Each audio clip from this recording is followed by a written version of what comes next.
Thank you, Tolton. And it's actually our sponsors who are very generous, and we can't do these sort of events without their generosity. So thank you to all our sponsors for their ongoing support, especially in this important time of the year in Ramadan, where this event is effectively our flagship event. It's great to see so many faces here tonight.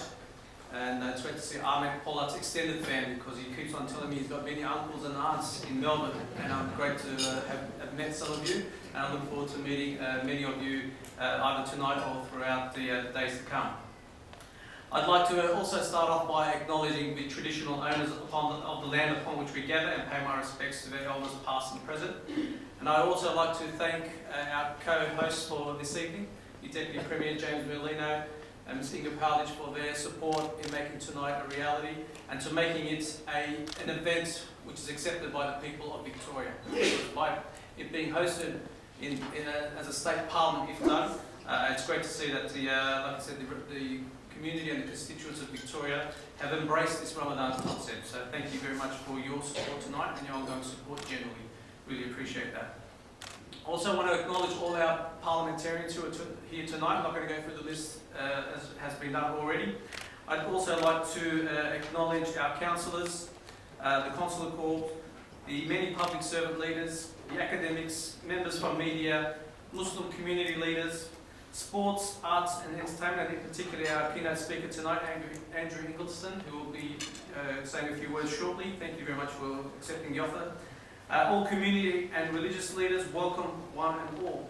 And I also wanted to just quickly thank our advisory board members, and I'm very pleased to have to step into this role where we have such an accomplished advisory board, and I'd like to just quickly acknowledge them here again. Acting Chief Commissioner Tim Cartwright, Professor Greg Barton, Nick Hatzoglu, Justice Shane Marshall, Bishop Philip Huggins, Barney Schwartz, Deputy Lord Mayor Susan Riley, and George Danikinabi, who did such a wonderful job hosting the IFLC, and we really appreciated his efforts on that night as well. As I mentioned, tonight is a very important night for AIS, as it is, well, this month is a very important month for the whole of Muslims. But if you look back some 15 years ago, maybe many people in this room may not even have heard of the word iftar dinner, let alone be invited to an iftar dinner. And I'm pleased to say the organisation that I have stepped into, and the organisation that I was very privileged to have helped co-found in Sydney, and we're pretty much in the front line of establishing this trend of inviting people into an iftar setting, because traditionally during the month of Ramadan, Muslims invite Muslims to break fast together. It's a very common tradition. But it was uncommon to invite non-Muslims to that setting, and we're quite pleased to invite or take the very first iftar dinner, the Friendship and Dialogue iftar dinner in 2002, where it's what started off from very humble beginnings, has grown to such, to be accepted such broadly. And tonight is our 15th iftar and our 7th Victoria Parliament iftar, even though it's held here at the Sofitel Hotel.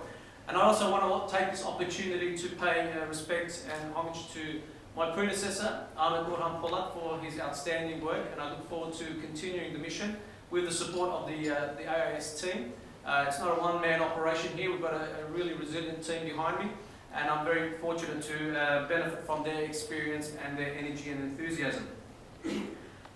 We mentioned that Ramadan's a good opportunity to come be in this environment where, you, like Inga said, you get to meet new people and also rekindle old friendships, and that's the beauty about these sort of programs.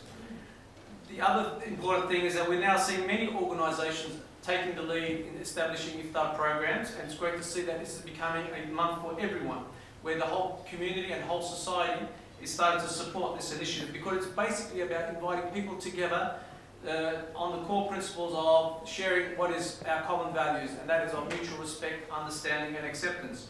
And it's great to see that the sacred time has become a feature where many cultures can now break together. And it's great to see that these visits have been reciprocated as well throughout the calendar of the year, whether it be Christmas, Easter, Yom Kippur, Deepavali, etc., as mentioned earlier. Ramadan is a time of sharing, a time when we gather around the dinner table and share not only food but also good company, friendship and basic human values. The Muslim community opens its homes to the wider society in Ramadan, and to reciprocate, the people of Victoria open their house, the Parliament, to the diversity-rich audience here tonight. This mutual welcoming and acceptance goes a long way in showing our oneness. We as Muslims are your neighbour, your friend, your colleague, and we share the future of this country with you. In an era where conflict seems to dominate the news headlines, whether it be local or international, the silent majority are continually working to remove this prejudice, racism and bigotry, and sowing the seeds of peace, compassion and respect. This is the path that AIS has taken, and through its endeavours is inviting others to join them on this journey. We believe the best way to respond to local and international incidents is by positive action, through dialogue and respect, even if you disagree. As a prominent Muslim scholar, Fethullah Gulen, says, even if we have different feelings and thoughts, we are all people of this society.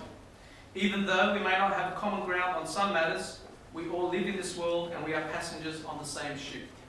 In this respect, there are many common points that can be discussed and shared with people from every segment of society. And this is the approach of AIS and the approach of the broader Hizmet movement. The resiliency and unwielding desire to respond positively in dire circumstances is one of the reasons for its global acceptance. As a matter of fact, the Hizmet movement's activities have been captured in a documentary called Love is a Verb, which I'm sure some of you would have seen last year at the gala screening. We are close to receiving the DVDs and we look forward to promoting that in a second wave shortly. And as mentioned earlier, just a few weeks ago, we were very fortunate to have nearly 40 performers from 19 countries, and they graced Melbourne Exhibition Centre promoting global fellowship in what seemed to be like a simple song and dance concert, but the symbolic meaning of it was enormous, where people of diverse backgrounds who have met for the very first time were able to forge a strong bond and friendship which they will now be able to take with them back home and continue with the rest of their lives. And it is something that we are quite fortunate to have co-organised. We know people of goodwill will always unite for a common cause.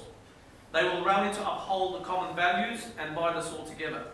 The future well-being of our society is up to those in this room and beyond to promote the values of mutual respect, understanding and acceptance, so that our children will be handed a world where they see hope and a platform to advance humanity forward.